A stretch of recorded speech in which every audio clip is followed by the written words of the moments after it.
Hello. അപ്പോൾ ഇന്നത്തെ വിശേഷം എന്ന് വെച്ചാൽ ഞായറാഴ്ച പള്ളിയിലെല്ലാം പോയിട്ട് വന്ന് ഭക്ഷണമെല്ലാം കഴിച്ചിട്ട് ഇങ്ങനെ ഇരുന്ന സമയത്തുണ്ട് ചേട്ടായി ചോദിച്ചാൽ എന്നാൽ പിന്നെ നമുക്ക് നേരെ വിട്ടാലോടി ചോദിച്ചു. ഞാൻ പറഞ്ഞാൽ ഓക്കെ, പിന്നെ എനിക്ക് കിട്ടിയ അവസരമില്ല ചാട്ടി കയറി യെസ് പറഞ്ഞ് ഞങ്ങൾ പോയി. വേറെ അടുത്തൊന്ന് അനീത്തിൻ്റെ എടുത്തിട്ടോ കേട്ടോ. കാരണം മമ്മിയുണ്ട്, അനീത്തിയുണ്ട്, പിള്ളേരൊക്കെ ഉണ്ട്. അപ്പോൾ സംഭവം എന്ന് വെച്ചാൽ അവിടെ കുട്ടിപ്പട്ടാളങ്ങൾ രണ്ടുപേരുണ്ടല്ലോ. അപ്പോൾ അവർക്ക് അതിന് മുന്നത്തെ ദിവസം ഞങ്ങളുടെ അടുത്തിട്ട് വരുന്നത് ഭയങ്കര കരച്ചിലും ബഹളവും ഒക്കെ ആയിരുന്നു കേട്ടോ. അപ്പോൾ ചേട്ടായിക്ക് അങ്ങോട്ട് കൂട്ടാനും പോകാൻ പറ്റിയില്ല, അനിയന് ഇങ്ങോട്ട് വിടാനും പറ്റിയില്ല, കാരണം അവന് വർക്കുണ്ടായിരുന്നു. അങ്ങനെയൊക്കെ കഴിഞ്ഞ് പിന്നെ ഞങ്ങൾ അന്ന് പോയേക്കാന്ന് വെച്ചാൽ കുറച്ച് സ്നാക്സ് എല്ലാം വാങ്ങിച്ച് അങ്ങോട്ടേക്ക് ചെന്ന് കഴിഞ്ഞപ്പോഴത്തേക്കും ഭയങ്കര സന്തോഷമായി. ഓടിത്തുള്ളി ചാടിയൊക്കെ ഇരുന്നു. അത് കഴിഞ്ഞപ്പോഴത്തേക്കും അവരുടെ സ്കൂളിൽ ഡാൻസ് പഠിപ്പിച്ചത് എന്നെ പഠിപ്പിക്കുക കേട്ടോ. അപ്പം ഞാൻ കുറച്ച് നേരം അവരുടെ കൂടെയൊക്കെ തുള്ളി കളിച്ച് കുറേ നേരം ഇരുന്നു കേട്ടോ. സാധാരണ ഞങ്ങൾ പോയ ഒരു 1 hour to 2 hour ഇരുന്നിട്ട് പോരും. ഇത് ഞങ്ങൾ രാവിലെ പോയിട്ട് ഉച്ച കഴിഞ്ഞാൽ തിരിച്ചു പോകുന്നത് കേട്ടോ.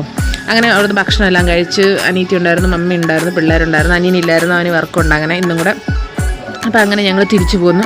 ഇതൊരു ലോങ് വീഡിയോ ഞങ്ങൾ പോസ്റ്റ് ചെയ്യുന്നതാണ് കേട്ടോ. അപ്പോൾ ടാറ്റാ.